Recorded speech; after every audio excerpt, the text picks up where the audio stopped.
Irish rugby sponsor Glenisca are opening a pop-up restaurant in Tang on Dawson Street in Dublin. All the proceeds from today, when the restaurant is being opened, are going to be donated to the Peter McVerry Trust. Use the hashtag #EatLikeThem to follow on the details. And as I said, that pop-up restaurant is on Dublin's Dawson Street. Shane Horgan is a Glenisca ambassador, and he joins us this morning to talk about the weekend's rugby. Shane, good morning to you. How are you doing? I'm great, thanks.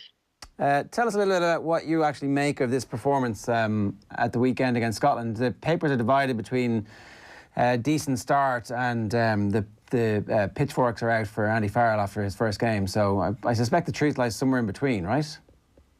Well, maybe a little bit early to be out with pitchforks, I suggest, after one game and fine training sessions. But I suppose maybe where that's rooted is we didn't see much change from what we've seen up to this point with Andy under Joe, especially in the last year. So there was an expectation, there was a lot of messaging going on since Andy's taken over the role about change and moving the game plan on, and that's always going to take time. But we didn't see a whole lot of it on Saturday, and largely it was a pretty underwhelming start. So maybe that's where that is coming from. There wasn't a huge amount of changes in selection either, so it just felt a little bit more the same when people, I think, were looking for a little bit more. How much time, realistically, should we be giving a new international coach? I know he was obviously part of the old setup, but really this is his gig and it's the first time he's had the full responsibility. Yeah, I think we just got to see progress, and whether that be progress in selection or be progress in a couple of the key elements of the game plan that were an issue in the last 12 months. And I think there has been a lot of revisionism around the last while with regard to Joe Smith's reign. He was incredibly successful for a huge amount of it. I do think that he probably wasn't quite ahead of a couple of macro trends that started really last year, that the likes of England, Wales and New Zealand and to a lesser extent South Africa got on top of, and that pushed their game forward. So I think looking at the defensive system, I didn't see a huge amount of change from what went on before, and I was surprised. I always got the impression that Andy Farrell had felt that he was a little bit restricted by Joe Smith in the defensive system. It wasn't quite as aggressive as he would have implemented, and now we saw him his first look on Saturday, and I was a little bit underwhelmed by it. If you had seen the French and how their game plan and defence changed with Sean Edwards coming in, albeit under different conditions, I think there was certainly a more distinct change there. And even, I suppose what we saw from Scotland, although I didn't really like the game plan, it was definitely more distinctly different than what Gregor Townsend had been doing up to that point. So will we see Ireland, more aggressive with runners? Will we see them hit the wide channels more often when the space is there? I didn't think we saw too much of that over the weekend, but we're one game into a Six Nations. Is that in some ways the most alarming thing, though, Shane, that you have the defence coach stepping up to become head coach, and defensively there are still question marks to be asked? Yeah, I think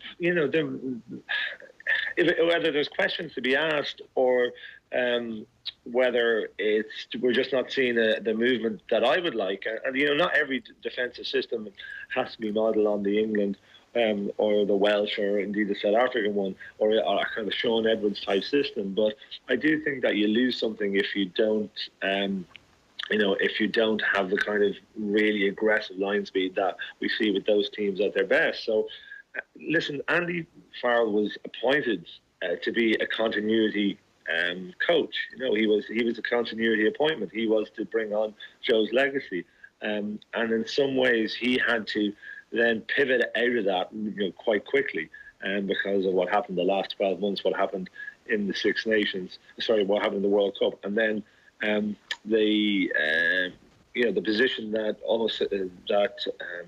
that the RFU have put him in with their report, and it hung a lot of the blame of what went on in the World Cup around Joe Smith's neck. So Andy Farrell was part of that, and all of a sudden he had to move himself away from it, and I think that might be more difficult than he thinks.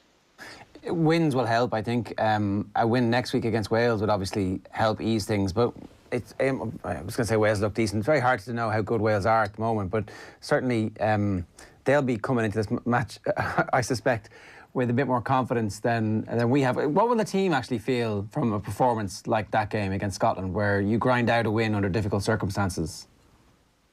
I think the players will be able to convince themselves that it was a decent start, and that they were all thinking after the game about the win is the most important thing, and it's a win, and that can keep a level of momentum. But I think that's almost one of the problems with Ireland. They are able to beat Scotland and Italy, and up to this point, the old France, they were sort of kind of able to just get over them and beat them with a performing at their best, and then that often left them in a tricky position when they had to step up a level.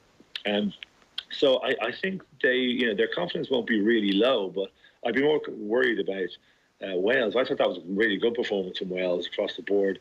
No points conceded. Some nice rugby played, finished strong. They won't certainly make the level of mistakes that Scotland created quite a lot. They spent a good bit of time in Ireland's 22 without getting too many points for it. Of course, dropped the ball over the try line as well.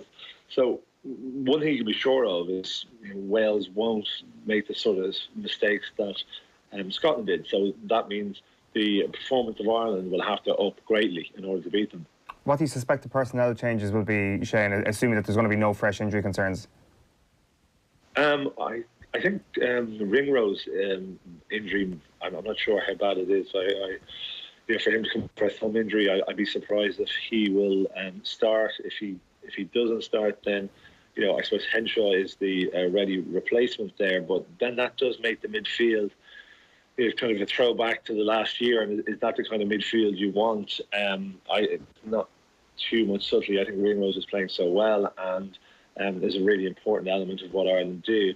It'll mean that we're very solid and very physical, but whether we'll be as capable of taking the edges or not, I'm not sure. Other than that, I'm not sure if he will make any changes. The Cooney-Murray debate didn't have any answers off the back of either of their performances at the weekend, and I think if Andy was is keeping Murray for the Scotland game based on those performances, I think he'll keep him again. So Cooney came on, he looked sharp, his passing tempo looked a little bit better, but I don't foresee any change there. One quick word on the French performance. They obviously were sensational in the first half against England. England got back into the game, and it looked like they might actually be able to disrupt the French victory procession. And then just at the last minute, France managed to dig it out again. That's the type of performance that this French team are going to get a lot of heart from. The new defensive structure that they have with Sean Edwards is obviously something that team has been crying out for. Is this the rebirth of a proper superpower in France? It's too early to say that, but there's a lot of signals that are suggesting that they're getting back on track, and it's still a long road. That defensive system looked very good. Their spacing was excellent. The conditions were perfect for Sean Edwards' defence, absolutely perfect. In terms of the ball was a little bit wet, a little bit drizzle. It was difficult to move the ball wide, and England did move the ball wide a couple of times successfully. Even in those conditions, so I think it's certainly not the finished article. We saw the work rate from the French, and physicality was really a couple of levels above what they'd done before. But we're also still seeing that the wingers don't work as hard as any of the other teams in the Six Nations, with the exception of Italy. So they're still building blocks to put in place there, and I still think their open field game, or their offensive game, from set piece needs quite a bit of work as well. They play very instinctively, and that's where we saw a couple of the tries, and they have that, and if they can retain that and develop those other structures, then they become a really effective team, and one that gets from the second tier of Six Nations rugby, which they have been for the last, maybe 10 years, back to the top. Yeah, scary stuff. Shane, great stuff. Thanks a million for joining us.